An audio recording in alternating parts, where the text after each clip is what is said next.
Let's have a short quiet moment together so we can arrive, or at least arriving.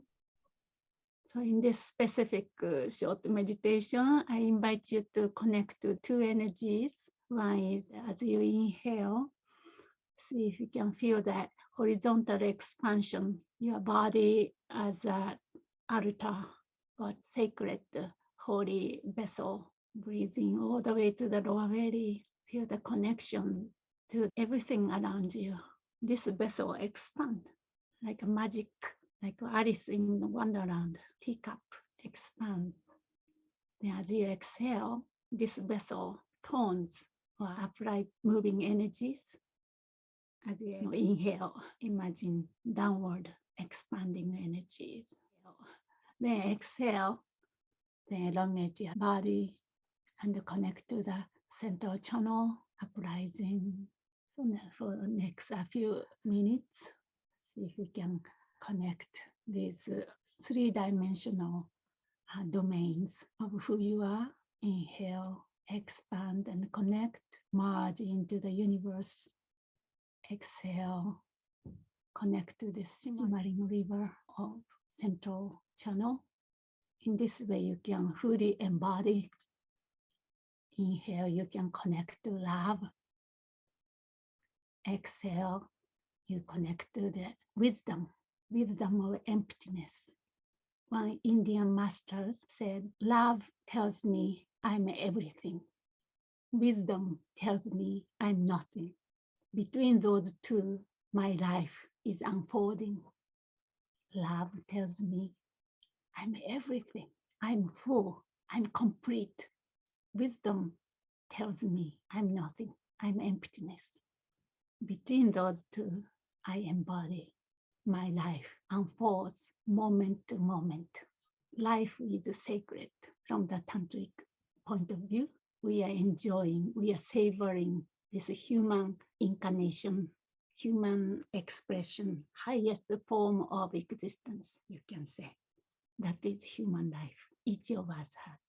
Just for a few moments, you can rest, rejoice, surrender, trust. Your love or expression of love, your wisdom, expression of emptiness, your power, expression of power, empowerment. From that state of being a whole, we look at our own human condition, human self with compassionate eyes. We embrace everything, every part of it.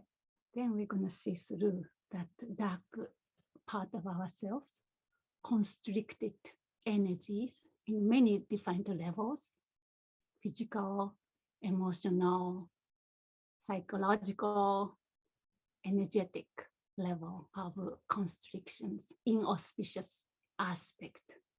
Again, we come back to this life is sacred. Okay, so today's public session, I don't know what's gonna unfold. See if you can set a good intention. So whatever might unfold become meaningful. It may be a difficult or a boring session, whatever might be. Let's set a good intention. May this session, next 45 minutes or so, being together, at least together, become meaningful. I don't know about you, but I have to come back again. I have to remind myself again, what's this all about? Why I came here, why I open up this session. It's not about, me telling you what Buddhism is about or what Tantra is about. No, none of that. What is it then? Come back again, the most supreme aspiration. What's important? What is this life about? I was proclaiming life is sacred. What's for? Yeah, I trust all of you here. Something brought you here, or curiosity, or whatever might be. It's good enough to get started on this holy sacred journey. Okay, so this session is entitled Entering Tantra. Quite the title. Some of you have already entered, quote, entered Tantra. And some of you are about to enter Tantra. Maybe some of you might be just curious about what's Tantra is about. I heard about it. I saw on the internet. What's this about? Curiosity, all are here. But in a sense, we are entering Tantra moment to moment. So it's not about how many years we've done the tantric practice, maybe 30 years, 40 years, 50 years, my case, long time, but doesn't matter. Each moment we enter Tantra. That sort of attitude I like. I encourage myself to feel. So then question is, what is it? What is Tantra? Vajrayana, that's a technical term in Buddhist. We call the Vajra. It's indestructible. Yana means vehicle, like a car, bring us from A to Z. That sort of connotation. But I use just Tantra in the case of simplicity. So I just want to open up actually in a sense. I don't feel like I'm just telling you what Tantra is about. That's not the point. Tantra cannot be learned. Tantra can only be revealed. Then in order Tantra to reveal, key for Tantra to reveal, we need experience. We need our direct experience. The key for direct experience to come alive, we need some kind of linkage to the great masters, perhaps stream of the lineage, connection to that. That includes devotion and breathing and everything. But then for that to be really experienced, come alive, we have a practice and transmission and so forth. But this is the introductory session. So it's open to everybody, regardless of you enter Tantra or not. But what I want to emphasize is not about the knowledge and try to learn through books or even hearing my chit chat. It's about the experience, direct experience. Then for that to come about, we need practice. And also this idea of we are already whole, the initial premise, you can say, Buddha nature, trust, or some kind of hunch, or even have a smell of Buddha nature. Then our journey is embracing and unveiling and more and more. Before I say a few words about the Tantra, although it's impossible to say, but I think some of you, many of you are in my community, so you heard a lot about entering Tantra, so preparing for Tantra. It's like a threshold between Sutra and Tantra. So those of you who are new, I don't think anybody new here, so I don't need to explain much about those kind of nominal classification. You can say Tantra encompasses Sutra, but the Tantra is usually presented or taught on the top of the Sutra in our Buddhist tradition. Let's pretend everybody was standing on here, threshold, tipping toe into the tantric, this tantric world, which was really blew my mind. When I was a small child, little girl, I really that was something in there, something I really can alive. And I was so inspired by the idea of this. So I have a question. When we embark upon this journey of Tantra, what do you need to ensure? What do you need? Standing on the threshold, the Sutra and the Tantra, what would you say? So I think about my own experience, and I think what I need, there's a lot. First, I needed the connection to the lineage and the great masters and the empowerments and the transmissions. I needed complete openness to being in the world and seeing the world in a totally different way than I was used to. A little on the wild side, unconventional. Just there's so much more to me than the way that I normally am in this world. So I have to be not just open to that, but to believe that, to have confidence in that. But the other thing, which I do so always appreciate about Dakini's Whisper, because this can become about me, but it's not, that fervent, fierce compassion that I can't wait forever how many lifetimes it's going to take me, because there's so much suffering in the world now. I need to wake up now and become that source for just spontaneously. I don't even have to try, but I just become the source for my own awakening and other people's awakening. You know, each person has one's own journey or whatever part of the river we are swimming. So that means there's no wrong answer or correct answer. Connection to Tantra. I would say there are two things we can divide, then we can do one by one. One is the emotional maturity, and the other one is spiritual maturity. Those two things, I think, in order for Tantra to really be effective or unveil, I was talking about Tantra reveals to yourself. So in order that to happen, we need those things, not only spiritual maturity, emotional maturity. Then in order to come to that Buddhist practice, play a great role, each stage of Buddhist practice.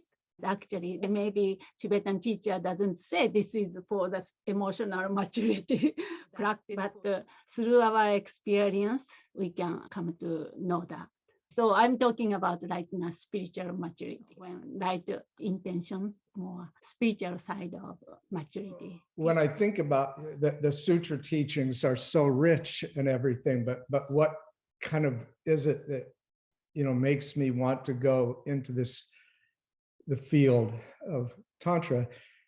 And there's just this longing, there's something there. And I think that whatever explanation that I give myself for it may not even really be it. In other words, whatever words or explanation, it's satisfying enough, but there's just something, maybe it's innate, that just pulls me there, regardless of however I would explain it to myself, really. It's hard to say, but maybe some kind of guts telling me, this is the whole. I want to be whole, not partially. But in terms of Tibetan traditions, if I dive into the Tibetan tradition, if you have a Tibetan teacher, we assume we eventually, sooner or later, enter tantric practice, Vajrayana. May not happen in this lifetime, but that's assumed. All the Tibetan temples and look at all these tankas and everything, all these tantric flavors. I think a big thing that always, when I hear the term Tantra, and always through life, there's always been this like a yearning to connect, and going down different traditions, there's always seemed to be some sort of rules or regulations that would create separation, to be separate from and not focusing on just the good or the whatever, and it didn't seem right or valid. That actually, why separate all aspects of creation and sacredness when it's all part of the one big sacred, and then that feeling that we all belong to this great mother, this huge feminine energy.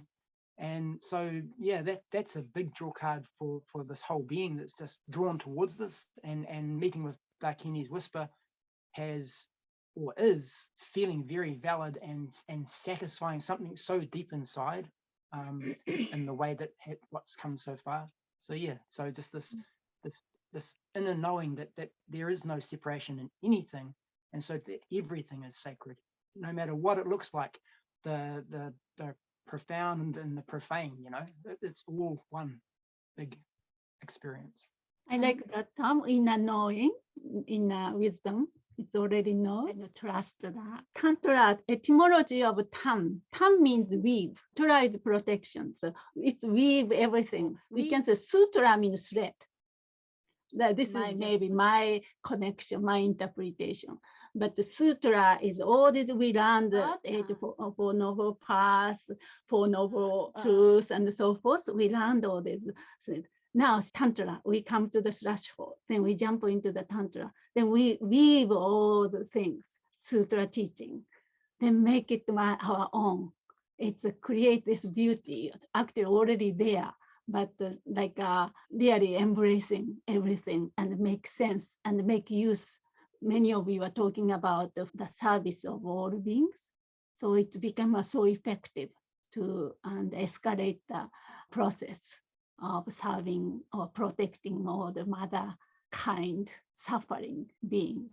Integrative practice, go deep and deeper. We never graduate Ram Rim.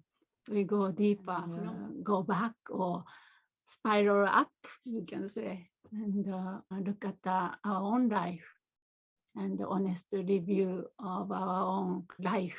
Very precious. For me, it was a combination of two major things, but I guess it just speaks towards motivation. It seems like it's an inevitability, right? Because this is the path to enlightenment, and so this is inevitably going to arise. But for me, it was an inevitability of weariness, right?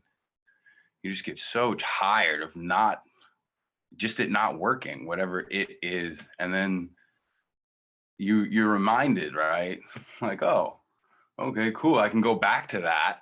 And then you try, and then you do it so many times, but either way, like when you go back, you're like, well, what do I do? What else do I do? And then spontaneously, for me, the path of Tantra and Vajrayana arose when that motivation hit the point where I was ready to be like, all right, like I'm totally tired of this, but I don't know what to do.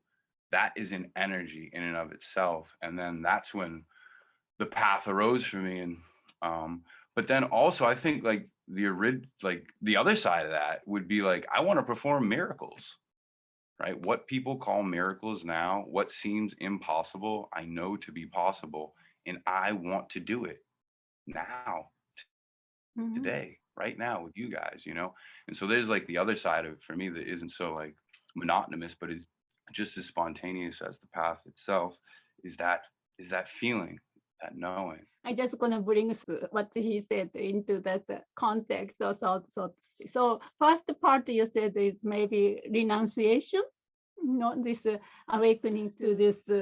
This is not gonna work. I've been there. I've done that.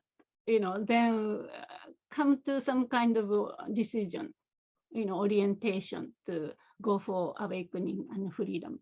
Then as soon as possible. Then you said miracle. Miracle is possible actually because of bodhicitta and emptiness.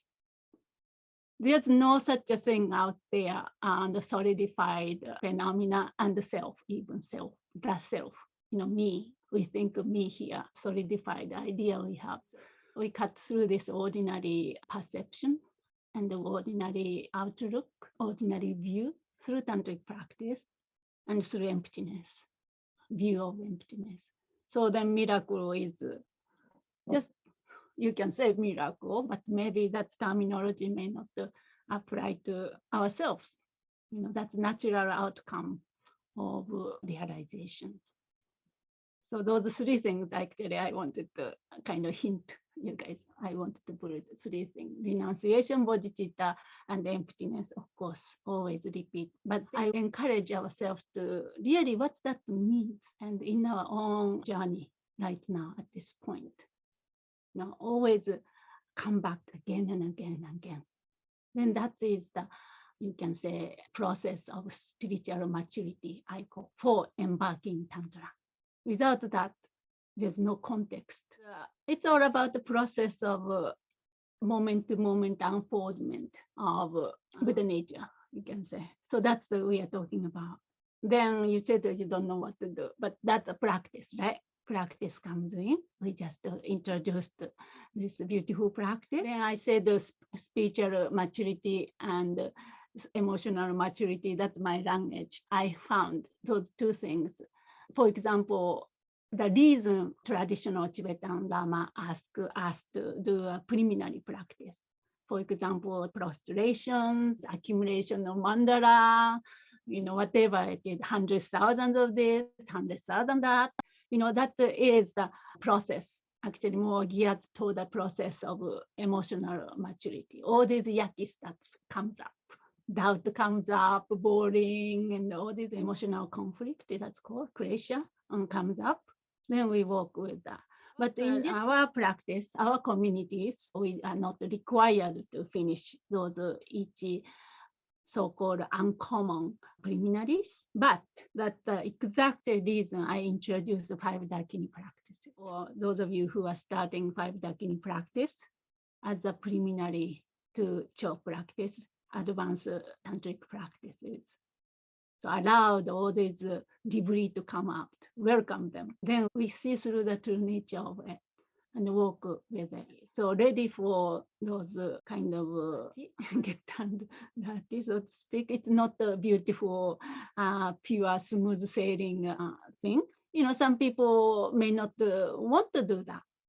Stay in sutra and pray for whatever, stay in that level. Then eventually, after countless or zillions of eons after, hopefully we can attain the whatever called enlightenment.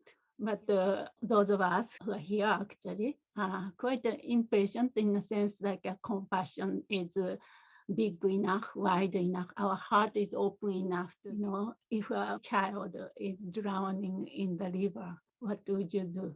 You jump in, regardless of maybe a little bit of skill, you know how to swim, you heard about it, or you learned in your previous lives or something, then you jump. So that's kind of an idea. Yeah. Of course, it's nice to prepare ourselves. Then Tantra become very effective. I'm just suggesting those 3 things. Not I, tradition suggests us to really contemplate those 3 things. And emotional aspect is the preliminaries. 5 Dakini practice or preliminary practices. It's a sense of enrichment or fulfillment of many of the things that I studied, that like doing the preliminaries and all this foundational thing that I have great respect for. And through Dakini's Whisper, I realized that I had a great deal of concepts that didn't necessarily really meet the idea of renunciation or really put my heart, myself into bodhicitta in the same way. And so fulfillment, it's like it's an expansion for me of, similarly when we did refuge, this was a long time ago with your Kandala, and you kept asking, well, where is refuge? And it was shocking to me. It had always been outside of myself, So there's these realities that keep happening that really just deepen my practice. So and also Tantra, tam is, I said weave, but also expand, meaning of the expansion.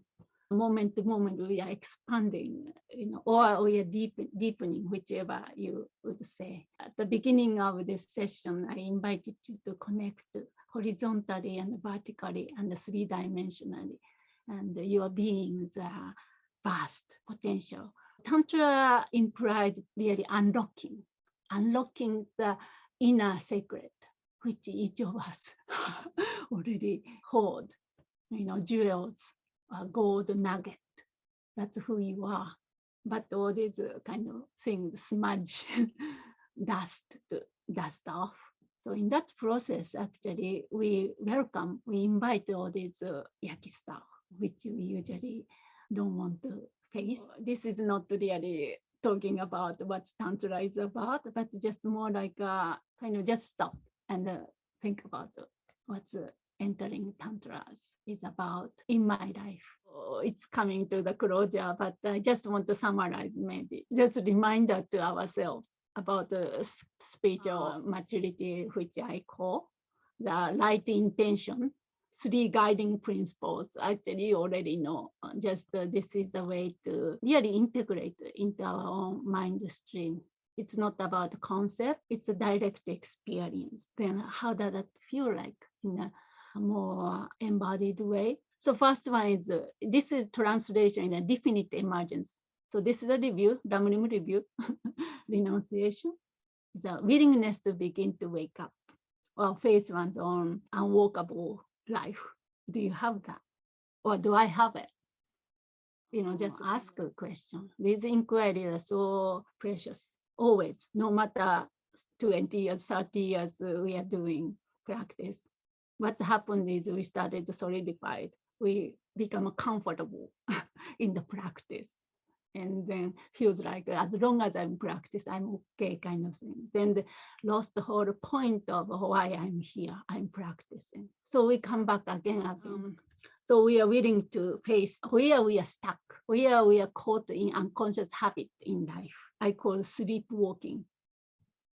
Most of us might still doing. Then we take responsibility. Perhaps this might be the first stumbling block or first entry to really come to, I take responsibility for my own journey. It's not something somebody laid out, then I just follow, not Buddhist path in a sense, really have to reflect on one own journey path. That's called renunciation. Then second one, as you know, that is aspiration to awaken to our innate potential for the welfare of being. Why? We are completely interconnected. We are not alone. Being here, depending on others. All kind of mother being brought us here, like this moment. We are enjoying this spiritual opportunity, so-called. This is due to the kindness of all these mothers, others, sentient beings. Then we open our heart to the presence of others in our lives. Our life becomes a service for others, whatever we do. So our life is grounded in Dharma practice, bodhicitta. So this recognition of interdependence is so important. Then that leads to the next one. If we are interconnected, what's that implication? We kind of surrender to this process, no? Surrender to the process in each moment. Emptiness. There's no solidified others or solidified me here. If we are solid, we cannot relate each other, like rock to rock.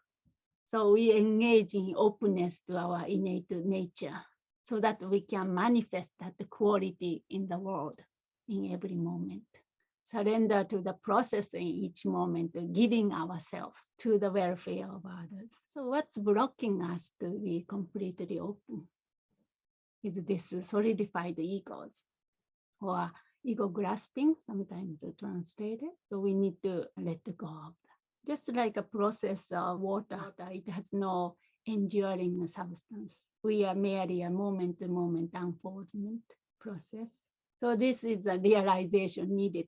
Maybe at least a glimpse needed to embark upon the practice of Tantra, even smell of trust in this kind of, you can say, 3 guiding principles.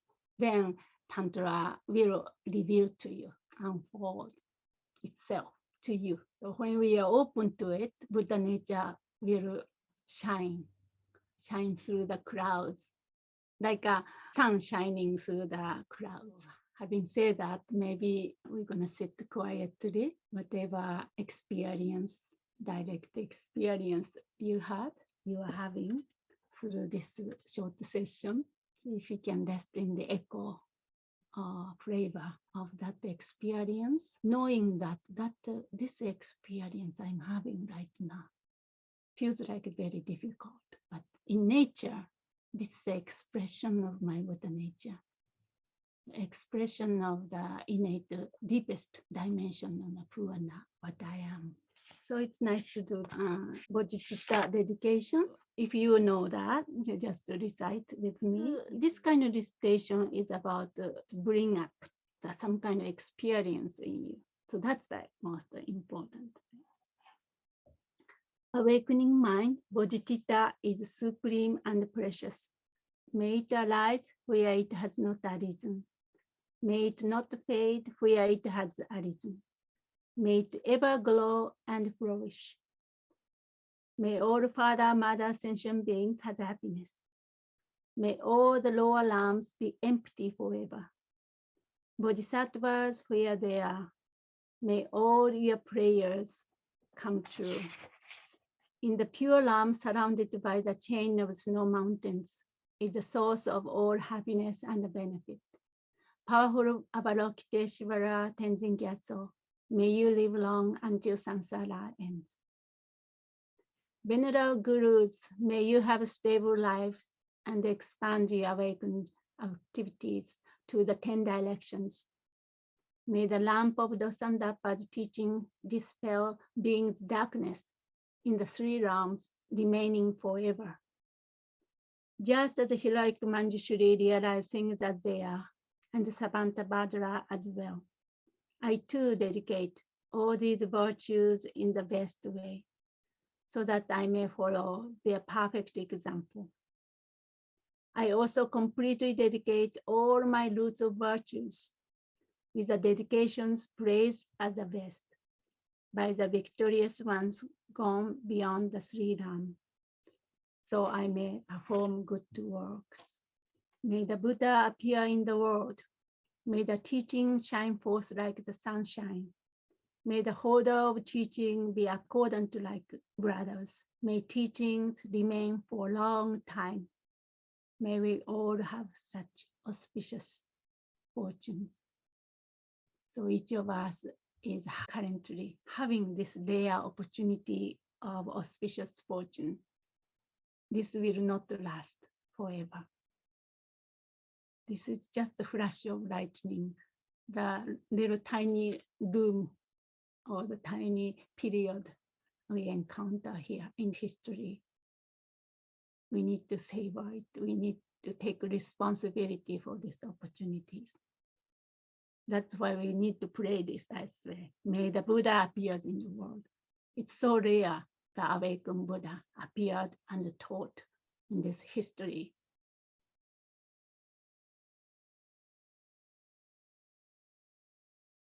Buddhist teaching will disappear. So we continue praying. May his teachings shine forth like the sunshine. May the holder of teachings be accordant like brothers. May teaching remain for a long time,